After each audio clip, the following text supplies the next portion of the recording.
Welcome back, everybody. Today we're going to be diving into David Eby. David is the Premier of British Columbia, Canada. My neighbor to the west is British Columbia, so he's the Premier there. We're going to give a little bit of insight into him. This is just information I gained through Grok and Google and various other sources. So, yeah, if there's any inaccuracies, just let me know and I'll correct them. And yeah, so here you go. Before politics, David Eby made waves as a lawyer and activist. He spent years as the executive director of the BC Civil Liberties Association, taking on issues like police accountability, civil rights. He was also out in the community advocating for marginalized groups and pushing for change. Housing, in particular, became a cornerstone of his mission, and where he saw firsthand how Vancouver's skyrocketing costs were squeezing people out, and he wasn't afraid to call out the system that let it happen. Uh, Eby's political career kicked off in 2011 when he made an unsuccessful campaign against then Premier Christy Clark. He ran again in 2013 and succeeded in ousting Clark in a rare upset when he was elected as the MLA. For you American viewers, that's a member of the Legislative Assembly. Um, for Vancouver Point Grey riding, joining the BC NDP. By 2017, when the NDP formed the government, Eby stepped into the role of Attorney General for British Columbia, and he didn't waste a minute. He launched a high-profile inquiry into money laundering in the province's casinos, real estate markets, shining a light on shady practices that had gone unchecked for quite a number of years. He also took on ICBC, the province's public auto insurer, steering it toward reform to keep rates fair for drivers. On November 18, 2022, David Eby became Premier of British Columbia after Horgan stepped down for health reasons. His leadership race wasn't without drama. His only real rival was Anjali Appadurai, was disqualified over campaign rule violations, leaving Eby the default winner amid whispers of party favoritism.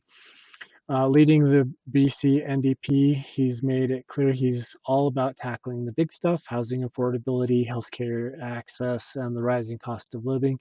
Eby's got a reputation as a straight shooter, someone who cuts through the noise and focuses on results. He's pushed for bold moves like the speculation tax to cool the housing market and investments in mental health and addiction support, showing he's not afraid to think long term.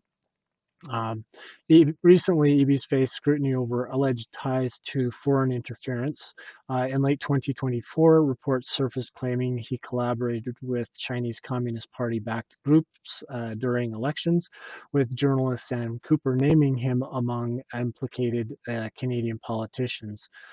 Posts on X allege Eby paid a Beijing-linked agent $20,000 in taxpayer funds, uh, while the Attorney General, raising questions about influence and donations to his NDP campaigns, claims that, if proven, could spark a major scandal. However, these remain unverified, but they've fueled calls for investigation, as you can imagine. EB has also been criticized for accepting pricey gifts like three Skybox tickets to a 2024 Canucks playoff game valued at thousands of dollars, while British Columbians grappled with affordability woes. Critics include BC Conservative Eleanor Sturko, who slammed him as a champagne socialist for not declaring the gift's value, especially after he axed a promised $1,000 grocery rebate. And then there's the drug policy debate. EB's support for harm reduction, um, including over $500,000 in public funds to the Drug User Liberation Front for safe supply initiatives, has drawn fire. Critics say it's fueled trafficking deaths, with some calling it a radical experiment gone wrong, though Eby's since distanced himself due to the political heat. For those of you who don't know, the safe supply is basically you go to, I sad to say, but they're quite literally vending machines where you can get a crack pipe, you can get um, any paraphernalia that you need to feed whatever habit. And we're not talking about like marijuana. We're talking about crack. Uh, you name the hard drug. Yeah, crack, cocaine, all that kind of stuff. Legally available in British Columbia. So yeah, before you go heading off to go indulge your vices, caveat emptor, buyer beware.